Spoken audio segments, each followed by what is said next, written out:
Imagine waking up one morning, turning on the news, and instead of the usual boring stuff, every channel shows the same thing. These aliens, considered Astro toilets, are going around the whole world. Cities are turned into ashes. The world leaders are evacuating into their bunkers. The world's military is crippled, and millions, even billions, are dying each day. These weird armored creatures with heads in a toilet are destroying everything. In today's video, we will discuss an interesting scenario for our world. How long would humanity survive the Astro toilets? I will be talking about what we can do, how our world will react, and everything. So without further ado, let's head on with a video. Quick disclaimer. Before we dive in, to make this scenario work, we need to set a few ground rules. First, we're assuming humanity won't be infected by the skibidi virus. Even if the Astro toilets could infect humans for the sake of this scenario, we're wiping that possibility off the table. Second, we need to talk about how the Astro toilets would actually invade us, because there are a few different ways it could play out. First option, they could show up to strip Earth of its resources. Metals, energy, even biological materials. Basically turning our planet into a giant supply depot for their war effort in continuing their conquest of other worlds. Second, they might enslave humanity. Instead of wiping us out right away, they could force us to work for them by making us build their machines, maintaining their tech, or even sending humans into other battles as expendable troops. Dark stuff. But this would fully depend on humanity's capabilities, and since we are small, weak, behind technology, then this probably isn't an option to them. Third option, they could turn Earth into a protectorate, which is a fancy way of saying we'd be under their control, but technically still alive. Maybe paying tribute, handing over resources, living under constant surveillance with no freedom. But the Astro Toilet Empire doesn't really seem to work that way. They prefer to go brutal. And of course, there's the fourth option, total destruction. They can just come in and destroy everything in their path. Now, we still have no idea of the Astro's strategies in conquering different worlds, but I can say that the first option, which is using our planet for resources, is the most likely thing to happen to us.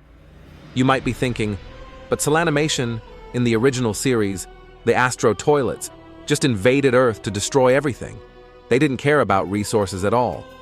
Well, that's because they came in to solve loose ends. Remember, they have a growing threat in Earth, which is G Toilet's skibidi toilet army.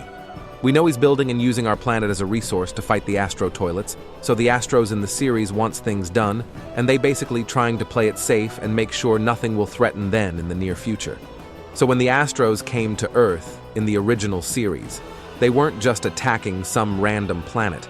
They were trying to put down a rebellion led by a traitor who had the potential to become a massive threat. And I also think the first option is the way to go for the Astros, since they are this huge galactic army looking to take over everything in their path. So they would need as much resources as they can get. Although, the carrier and mothership will still exist and destroy cities or civilization, bunkers even. Now the next and last factor, since I don't want to keep you waiting, there will be no cameramen, speakermen, and TV men. Humanity is on its own this time. So that means there will be no Titans, and the Astros will have no use of sending elite troops like the Juggernaut in fights. However, the whole secret agent tech side of things is a little more debatable. I mean, let's be real. The government have been hiding advanced technology from the public for decades. It's not a stretch to imagine they might have secret weapons, hidden bunkers, or experimental tech that could give us a fighting chance. So, that's basically it in the disclaimer section of the video. I'm sorry to keep you waiting, but let us proceed to our scenario. Imagine this. You're just going about your day when, suddenly, bam! All hell breaks loose. The Astro fleet had just finished their preparations to conquer Earth a couple days after their discovery of our planet. The Astro fleet start wreaking havoc. Cities fall silent as people realize what's happening. The Astro toilets are here and they're not asking questions. They're trying to take control. But the real question is, how do we fight back? What's our first move in this desperate struggle for survival? Well, let's break it down. The first thing we have to understand is that we're not facing some local enemy. These aren't just any aliens. These are the Astro toilets. ruthless invaders who've already wiped out entire civilizations. So, the moment they land, it's not about defending our cities, it's about surviving. The initial start will be pure and utter chaos. There will be panic in the streets, global communication breakdowns, people scrambling to figure out what the fuck is going on. Governments might collapse in the blink of an eye, and the military, despite their power, will probably be overwhelmed by the sheer scale of the attack. Think about it. These aliens have gigantic ass carriers, soldiers, heck, even the small Astro troops can wipe out heavily defended cities in seconds. But that's only in the beginning, though. Humans aren't just good at fighting. We're good at adapting. The real question is, do we have enough time to adapt before they wipe us out? Will we unite quickly enough, or will we just crumble under the pressure? It totally depends on our luck. But initially, uniting would be hard, due to communication being obviously fucked with. But the safest thing they can do is survive, basically. The first priority will be to get humans, specifically scientists, world leaders, engineers, to safe zones, dig into safe underground bunkers, and hold on for dear life. If they can create pockets of resistance, even just a few, they'll stand a chance. In the series, the Astros have a lot of trouble finding secret bases, so they had to take control of Titan TV Man to access their base locations.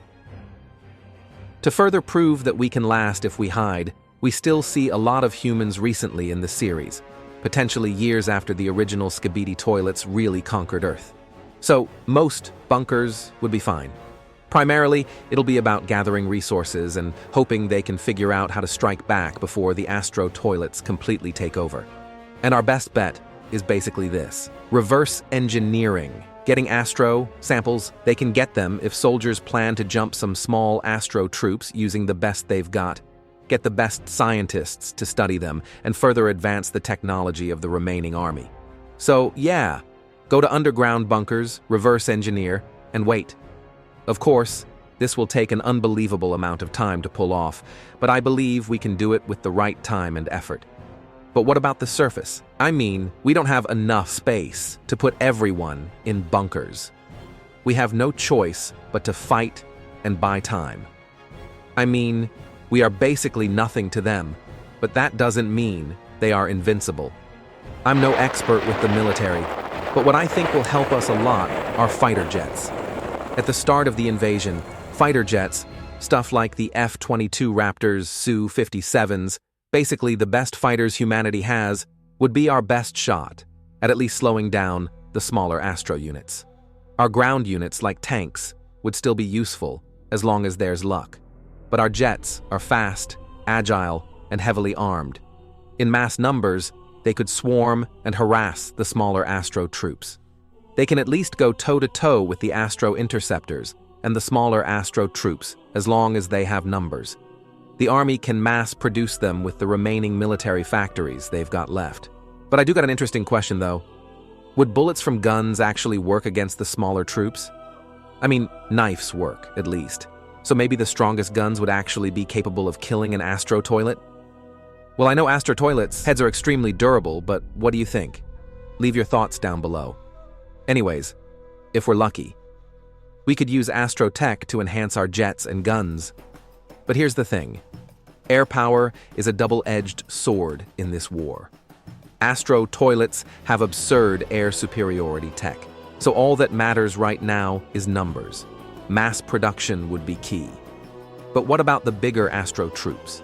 The stronger ones, like the obliterators, destructors, and the carrier toilets? Well, this will get complicated. Initially, we won't be able to do much, but what we can do is we bomb the shit out of them. Our militaries have a lot of missiles and nukes, so why not? Well, missiles do work, at least at a certain extent, since we did see them work against the obliterators in episode 77. But Astros have incredible speed, and they can dodge a lot of our missiles when they can expect it. And also, our bombs will need to be a shit-ton stronger, since the Astros obviously have near indestructible armor compared to ours. Now, what about the carriers? Well, this is getting complicated. We can use nukes against them. But this would be really difficult to pull off, since the Astros can just warp away when they sense danger. But there's a chance, at least. Nukes can be effective, but they can cause more damage to us than to them. which is pretty risky. Over time, the Astros would likely deploy countermeasures: faster air units, anti-air lasers, orbital bombardments. Airfields would get targeted quickly, so we would have to move production underground or use highway-based runways. I also like to mention that the military can station different naval units that have missiles or nukes, which can definitely help. Now, let me get a question you might be wondering. Why can't we just make huge Titan-sized mechs of our own, like Titan Cameraman, Speakerman, and TV Man? Well, let me tell you that this is impossible, all because of physics. You see, the bigger a, let's say, robot gets, it gets extremely heavy. So when you build them bigger, they get exponentially heavier. And problem with that is that they will start to tear themselves apart under their own weight. The weight doesn't just increase linearly, it increases exponentially. So, as the robot's size doubles, its weight actually grows much more because of the volume increase. It's confusing, I know, but it just won't work. Our best chances at fighting would be to mass produce a lot of air units. I don't know how the Navy could work, though. Now let's talk about how the remaining governments would handle with uniting. Like I said, at first it'll be difficult, but with enough time, we will have to be forced to work together. We have no choice but to end our differences and focus on the real threat. Now, let's fast forward and look at the long-term picture, and this is where the situation would be dire. Even if we manage to hold on at first, even if bunkers survive and small resistance groups keep fighting, the reality is the Astro toilets are just too much. We might stall the war, sure. We might slow them down and frustrate their conquest by guerrilla warfare. But over time, one by one, those bunkers would be discovered. Resources would run dry. Hope would fade. And humanity would bleed out. Not all at once, but slowly, bunker by bunker, base by base. Anyways, I finally want to answer the question of, could humanity survive the Astro toilets? Yes. We could survive for a long time. Given how we could still see humans after the events of episode 74 in the series, a lot of humanity would still be around. A lot of people really do underestimate the capacity of humans. But can we win against the Astros, though? I doubt it. That's basically all of it. Trust me, I spent a lot of time thinking about what will happen in this scenario. It's way too complicated to talk about, and that is why I want to see your thoughts and opinions about this scenario in the comments. Correct me if I am wrong in certain parts of the video, since this is a pretty confusing topic. But anyways, thank you so much for watching. Make sure to subscribe to see more of my videos in the near future.